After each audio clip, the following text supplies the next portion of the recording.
صرف 5 منٹ کا مدرسہ قرآن و حدیث کی روشنی میں۔ 7 رمضان المبارک۔ نمبر 1، اسلامی تاریخ۔ بچوں کی تعلیم و تربیت کے سلسلے میں آپ صلی اللہ علیہ وسلم کی فکر۔ آپ صلی اللہ علیہ وسلم نے بچوں کی تعلیم و تربیت پر بھرپور توجہ فرمائی۔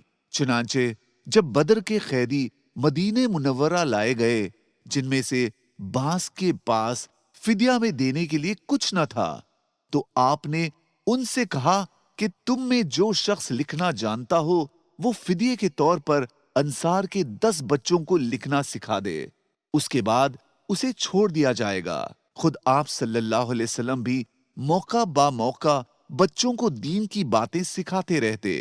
بخاری شریف کی روایت ہے کہ ایک مرتبہ حضرت ابو سلمہ رضی اللہ عنہ آپ صلی اللہ علیہ وسلم کے ساتھ کھانا کھا رہے تھے۔ ان کے کھانے کا طریقہ سنت کے خلاف تھا۔ آپ صلی اللہ علیہ وسلم نے ان کو نصیحت کرتے ہوئے فرمایا، اے لڑکے، اللہ کا نام لے کر کھاؤ، اپنے داہنے ہاتھ سے کھاؤ اور اپنے سامنے سے کھاؤ۔ نمبر 2، اللہ کی قدرت، بچاؤ کی صلاحیت۔ اللہ تعالیٰ نے ہر جانور کو اپنی حفاظت و بچاؤ کی صلاحیت سے نوازا ہے۔ چنانچہ بیل، بھینس اور بکریوں کو سینگ عطا کر دیے، اور جنگلی جانوروں میں سے ہرن، باراسنگا اور گینڈے کو ایسی سینگ لگائی کہ اگر کوئی خوخار درندہ ان پر حملہ کرے تو آسانی سے یہ اپنی حفاظت کر لیتے ہیں۔ اس طرح تمام جانوروں کو بچاؤ کا سامان اور حفاظت کا طریقہ سکھا دینا، یہ اللہ کی قدرت کی بڑی نشانی ہے۔ نمبر 3، ایک فرض کے بارے میں، بیماری یا سفر کی حالت کے روزے۔ قرآن میں اللہ تعالیٰ فرماتا ہے، جو شخص بیمار ہو یا سفر میں ہو تو دوسرے دنوں میں شمار کر کے اس میں روزہ رکھنا واجب ہے۔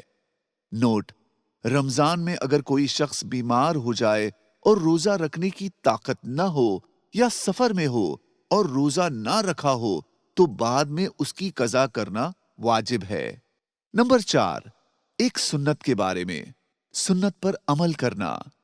حضرت انس رضی اللہ عنہ کہتے ہیں کہ رسول اللہ صلی اللہ علیہ وسلم نے مجھ سے فرمایا، اے میرے بیٹے، اگر تجھ سے یہ ممکن ہو کہ تو صبح سے شام اس طرح کرے کہ تیرے دل میں کسی سے کینہ اور کھوٹ نہ ہو تو ایسا ہی کر۔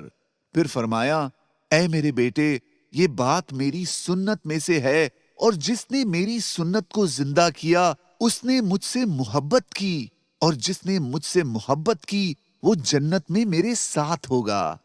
نمبر 5، ایک اہم عمل کی فضیلت، ہر حرف پر 10 نیکیاں۔ رسول اللہ صلی اللہ علیہ وسلم نے فرمایا، جو شخص قرآن کریم کا ایک حرف پڑھے اس کے لیے اس حرف کے بدلے 1 نیکی ہے، اور 1 نیکی کا اجر و ثواب 10 نیکی کے برابر ملتا ہے۔ میں یہ نہیں کہتا کہ پورا الف لام میم 1 حرف ہے، بلکہ الف 1 حرف ہے، لام 1 حرف ہے اور میم 1 حرف ہے۔ نمبر 6، ایک گناہ کے بارے میں، جھوٹ کی وجہ سے روزہ قبول نہ ہونا۔ رسول اللہ صلی اللہ علیہ وسلم نے فرمایا، جس شخص نے روزہ رکھ کر جھوٹ بولنا اور اس پر عمل کرنا نہیں چھوڑا تو اللہ تعالیٰ کو اس کا کھانا پینا چھوڑنے کی کوئی ضرورت نہیں، اللہ تعالیٰ اس روزے کو قبول نہیں کرتا۔ نمبر 7، دنیا کے بارے میں، قرآن اچھی آواز سے پڑھنے والا شخص۔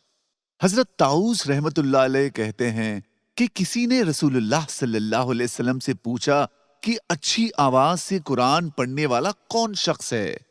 حضور صلی اللہ علیہ وسلم نے فرمایا، وہ شخص کہ جب تو اس کو تلاوت کرتے دیکھے تو محسوس ہو کہ اس پر اللہ کا خوف ہے، یعنی اس کی آواز سے ڈرا ہوا ہونا محسوس ہوتا ہو۔